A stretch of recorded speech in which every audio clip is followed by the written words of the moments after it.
Palakpakan natin Diyos mga mahal. Taas yung kamay, tayo po'y dumalangin. Opo, dakilang Diyos, Ama, maraming salamat. Dadagila mga taon, kalubos sa amin sa gabero nito, upang aming ang purihin, sambahin, dakilain at pasalamatan. For all the goodness, the mercy, the love, the compassion, and all the provision you have given to us, Father, Lord. Thank you so much. Lord, I beseech you, God, to please anoint the humble servant to deliver beloved message to the brethren, and I bind the power of darkness, demons, unbelief, and doubts, disturbance of the devil, anoint me, God, to the person in my pastor. In Jesus' name, amen. Praise the Lord. Hallelujah. Everybody say, praise the Lord. First of all, the highest praise, glory, honor, thanksgiving, and majesty only to our loving God. Dear as the Savior, give the honor and respect to our dearly beloved and born evangelist.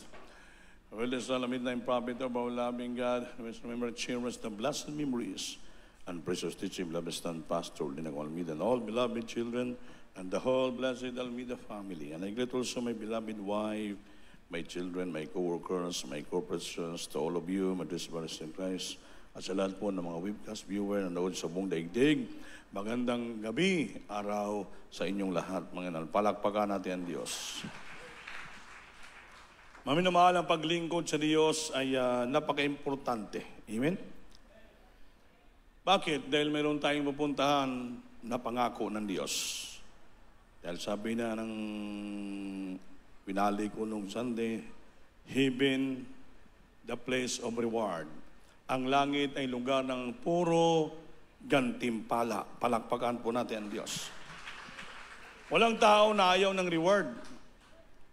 Lahat ng tao gusto ng reward. Ma-rewardan siya bilang valedictorian, salutatorian, mabigyan siya ng reward, bigyan siya ng lupa, libre. Kaya lahat ng tao gusto ng reward.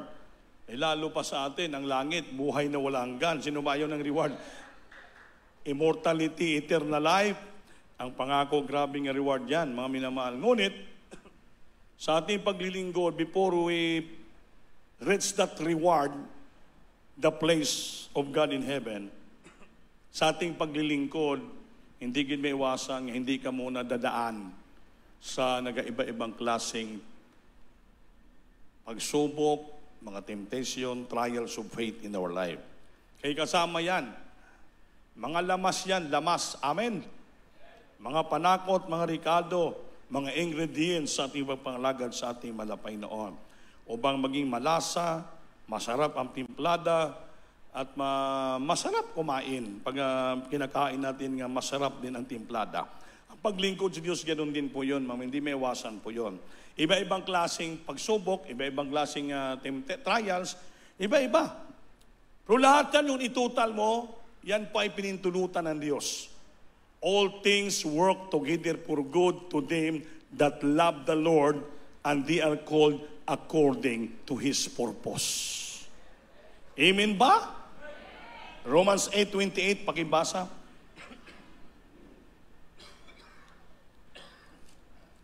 Praise the Lord. Hallelujah. Sa aklat ng taga-Roma, Kabanata 8, ang talata ay 28. At nalalaman natin na ang lahat ng mga bagay ay nagkakalakip na gumagawa sa ikabubuti ng mga nagsisibig sa Diyos. Sa makatuwid bagay niya ang mga tinawag, alinsunod sa kanyang nasa. Amen. Amen. Palakpakan natin ang Diyos.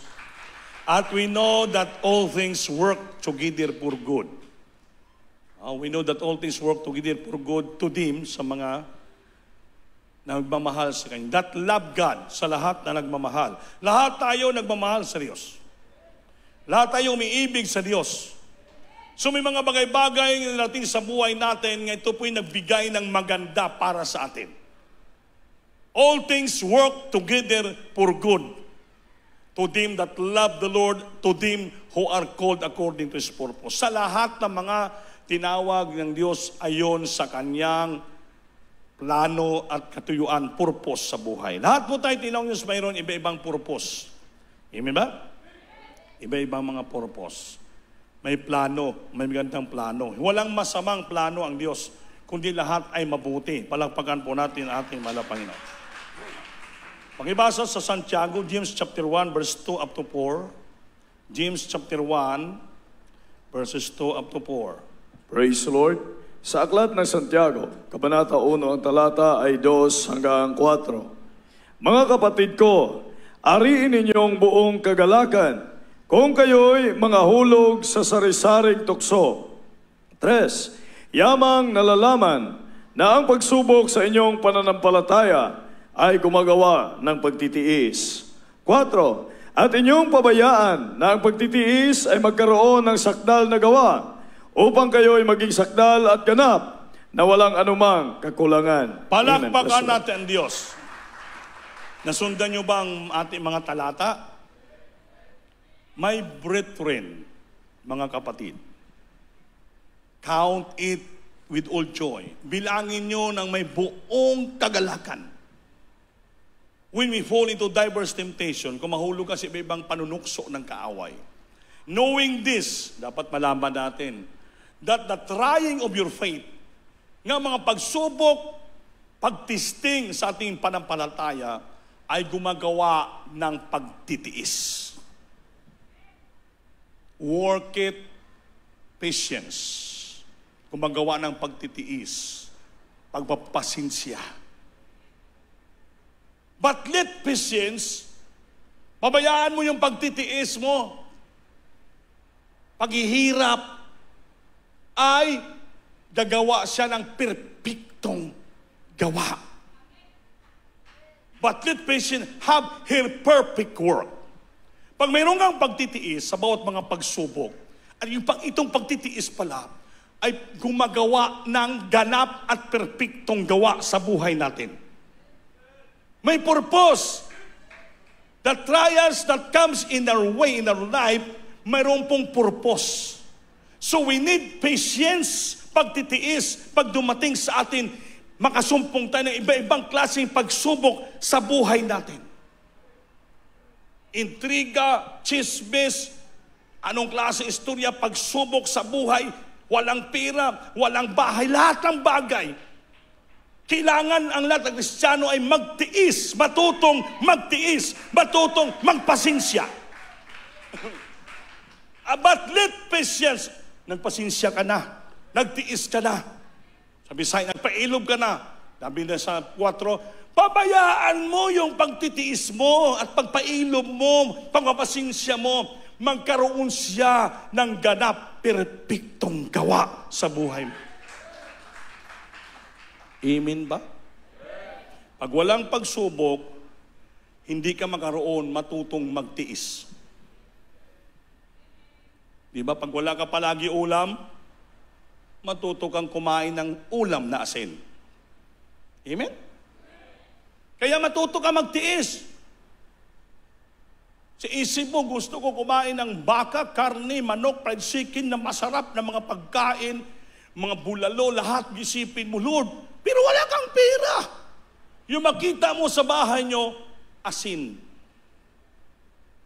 Maswerte ka pa kung may ginamos, alamang, at bagoong. So hindi pa rin kahirapan yon. Kasi bakit? May maulam ka pa rin. Yung walang problem, ang grabing pagsubok, wala ka makain. Pag upo mo sa lamisa, yung titingnan mo lamisa lang. Walang kanin. Walang lahat. Yun ang grabing pagsubok. Ngayon, kung wala kang makain, wala kang ulam, anong gawin mo? Sagot. Anong gawin niyo? Sabi ni Kapitan, fasting, yun ang magandang sagot. So, tinuturuan ka ng Diyos na magtiis. Wala naman ka makain. Di anong gawin mo? Magtiis. Magpasting, mag-ayuno, magpaguto, magpahirap, magpuri sa Diyos. Let patience have her perfect work. Amen. After you tried by the Lord, after you tried, tapos sinubukan ka ng Diyos, you receive. You receive. Ano matanggap nyo? Ano matanggap? Blessing. Pagpapala. Kagalakan, kapayapaan. Maperpekto ka na. Hindi ka palagi mawala sa isipan mo, palagi ka lang tumitingin sa pera, palagi ka lang tumitingin sa magandang pagkain, palagi ka lang tumitingin sa mga magandang mukha. Kaya matuto ka rin tumingin sa mga maot na mukha. Amen. That ye may be perfect and entire, wanting nothing. Maperpekto ka sa buong entire kabuuhan ng buhay mo at wala ka ng kakulangan hanapin pa. Wanting nothing. Meaning, wala na, naperpekto ka. Yung lahat mong weaknesses, lahat yung kahinaan, that be perfect and entire, wanting nothing. Wala ka nang hahanapin pang iba. Makuntinto ka sa bawat dumating sa buhay mo, sa bawat anggulo. Just because of the trials, natuto kang magtiis at ang pagtitiis gumawa ng magandang perpekto ganap sa kabuuhan ng buhay mo. Nakita yung totoo mong pagkakristyano. Amen. May pagsubok. Ay, di na ako magsimba. Wala pa rin pagpapala. Hindi ako magsimba. Maraming chismoso sa iglesia. Hindi ako magsimba. Matagal lang prayer ko, wala pa rin katugunan. Hindi na ako magsimba. Bigyan ako na bigay. Wala pa rin binabalik papapala. Hindi na ako magbigay. Kung hindi ka magbigay, hindi ka magsamba, lalo ka maghirap sa buhay. Dahil bakit? Ang kinalaban mo hindi yung tao, hindi ang iglesia. Ang kinalaban mo, yung Diyos. Sino bang tumatanggap sa iyo na sino bang nagpapala sa iyo kung magbigay ka? Tao ba? Hindi yung tao. Yung tao pinatunayan lang sa lupa nga ang taong buhay na tao may hininga tatanggap ng tithes and offering mo. Ngunit kumpirmado yan sa langit, nakita ng Diyos na ikaw ay nagbibigay. So ang magbigay ganti sa iyo hindi yung tao, kundi ang Diyos sa langit na nakikita sa iyong ginagawa. So pag mag-rebuild ka sa Diyos, ikaw sa kalooban niya, ikaw ang talo. Hindi matalo ang iglesia, hindi matalo ang Diyos, ikaw ang talo. Kaya igsoon, magtiis. Yung pagtitiis, pailog, patience, pabayaan lang natin. Kaya gagawa yun siya ng perpektong gawa sa buhay natin. Upang tayo that you may be, upang ikaw ay maging perpekto at sa buong buhay mo, wala ka nang hahanapin pa. May hanapin ka ba? Ano sa Bisaya yun? Wanting nothing. Tama. Mahimpit. With gwapo sa Bisaya, O kinanglan nga ang pagkamalahutayon. Patience sa malahutayon. Mapadayunon. Amen. Maghimpit sa iyang buhat. Yun. Aron kamo mahimpit o masangkap nga walay makulang. Sabihin, makumplito. Mabuo ang imong panampalataya, mabuo ang iyong paglilingkod, wala nang bakulang, kumplito. Kahit walang pera, Miyerkules dito ka, Biyernes dito ka, Sunday lalo dito ka. Lalo ka na kung maraming pira. Yung walang pira nga, kumplito yung pagsamba. Lalo kung maraming pira, hindi mo kumplito yung pagsimba mo. Naku, delikado yan. Wala kay rason Pagdating sa langit, sabi ng Panginoon, bakit di ka sumasamba ng Miyerkules, Biyernes? linggo ka lang sumasamba. Anong irason mo? Ay marami kang pira. Sagot. Ha? Anong sagot nyo? Hindi ba kayo kasagot? Anong isagot mo sa Diyos? Wala kang sagot kasi marami kang pira. Kung wala kang pera, may rason ka.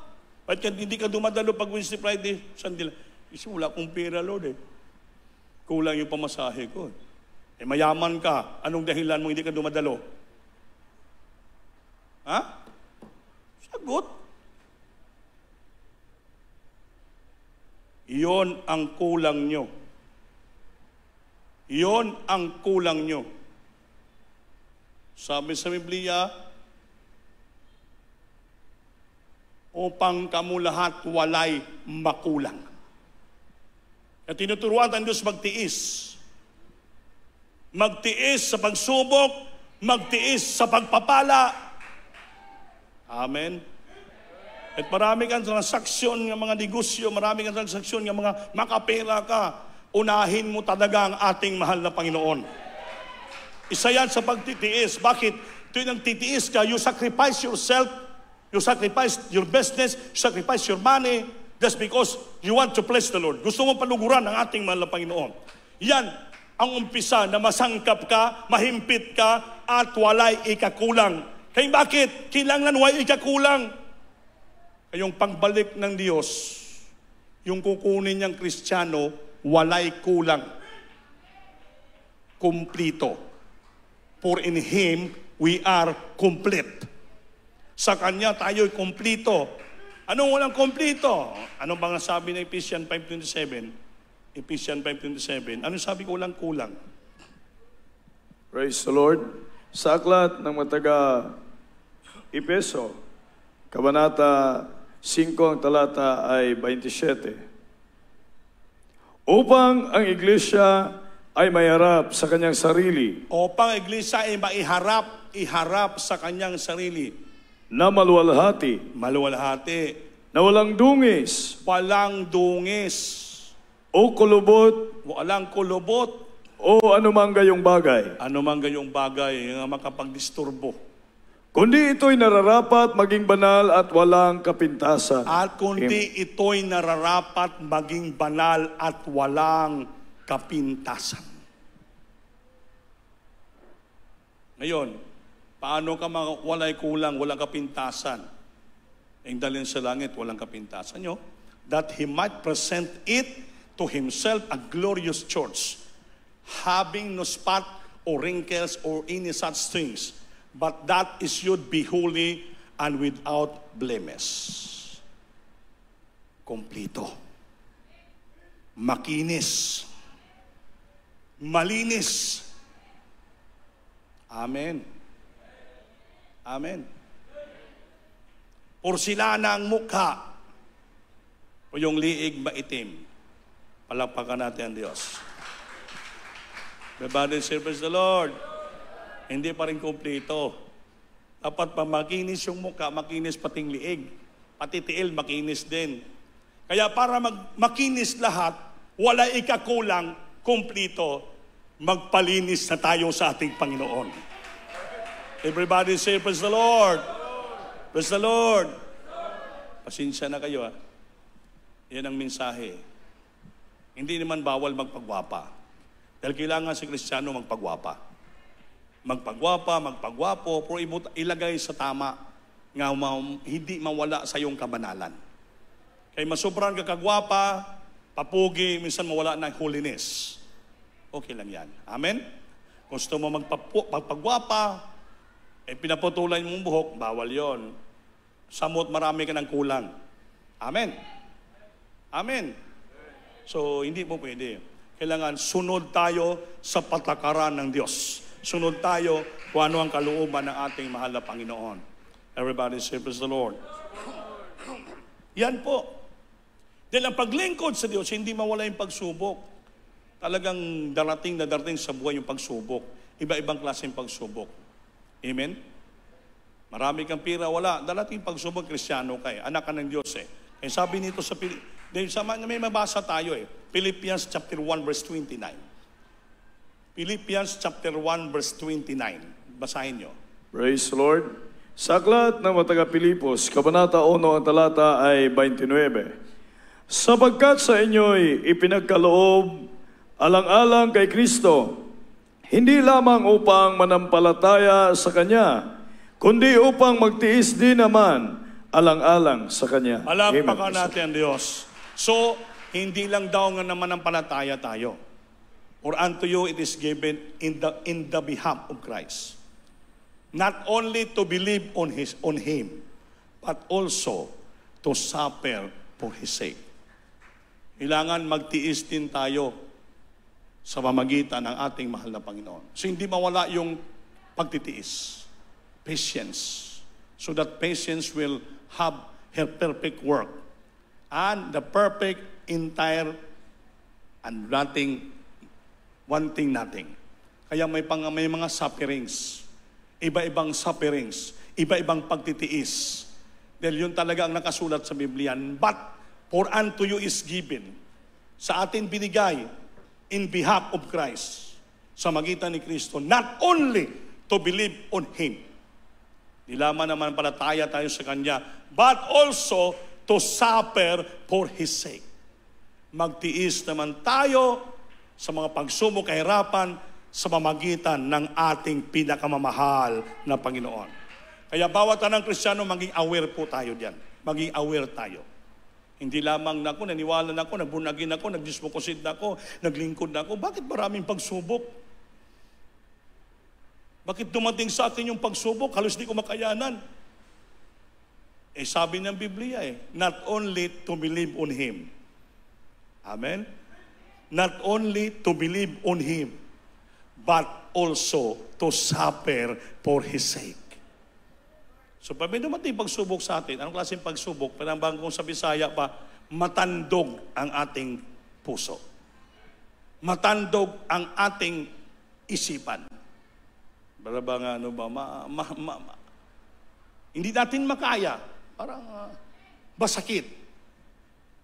Pero sabi ng Biblia, tiisin mo.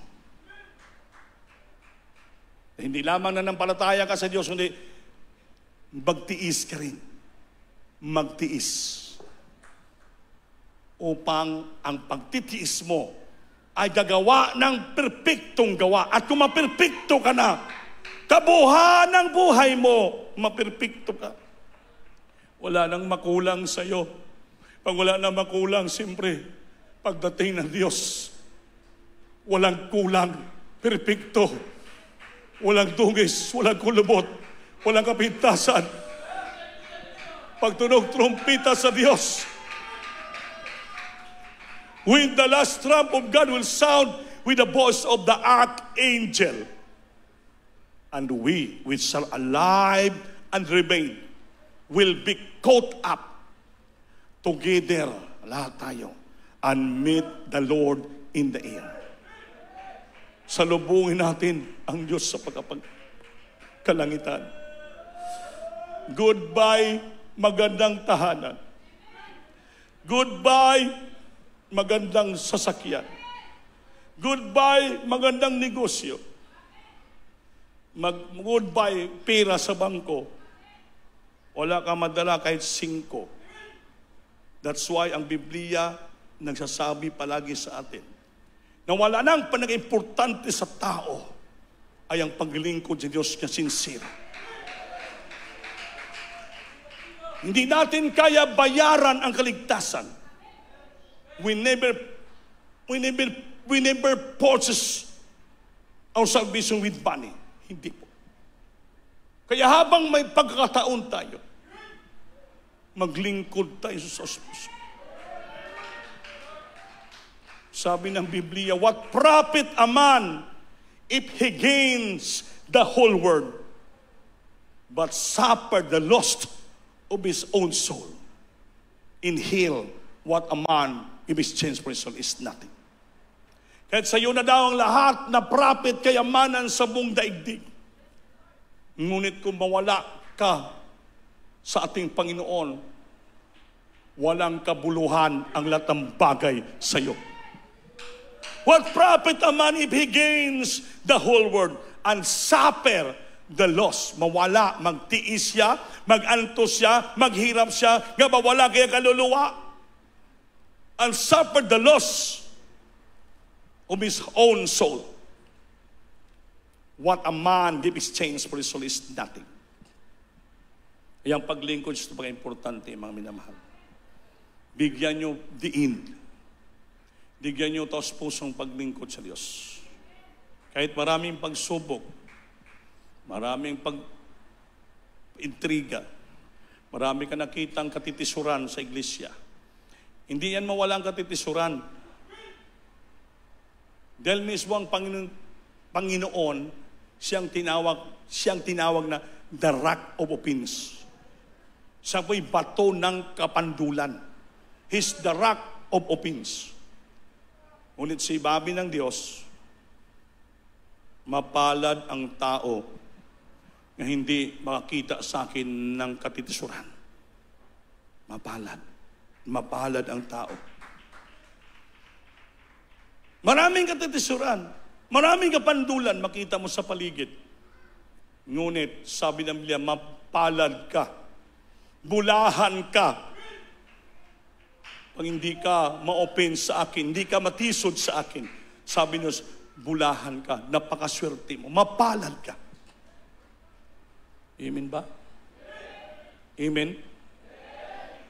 Blessed a man who not offended on me. Hindi sa matisod sa akin. Kaya, hindi na usong tisod-tisod ngayon.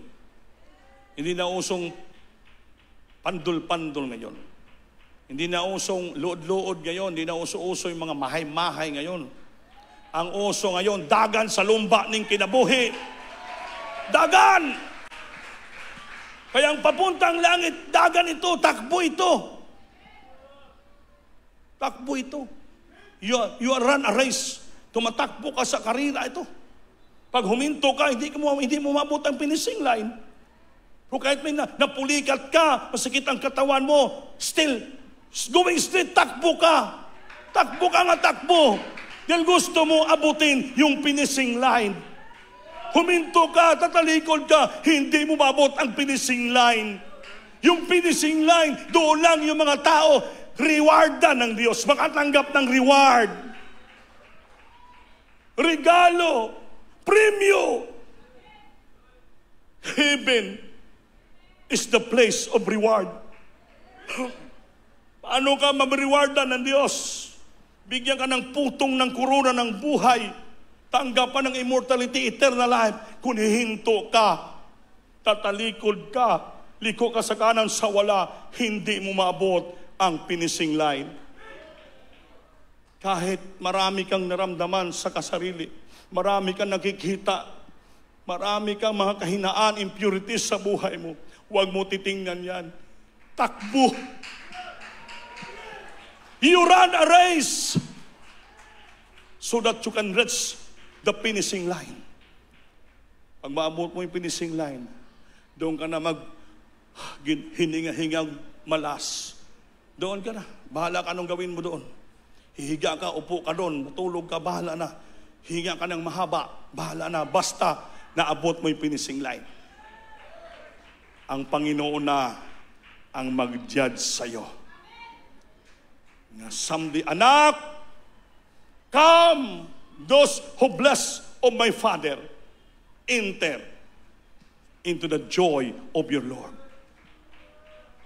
Halito, narito kayo. Lumapit kayo, kayo mga pinagpala ng aking Ama. Manahin niyo ang buhay na walang hanggan.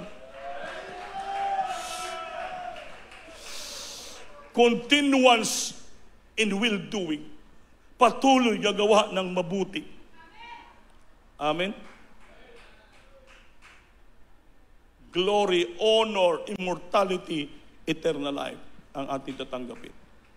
Kaya huwag kang matisod. Amen? Bahala na sila matisod sa iyo. Huwag ka lang matisod. Amen? So, hindi rin pwede nga matisod ang iba sa'yo.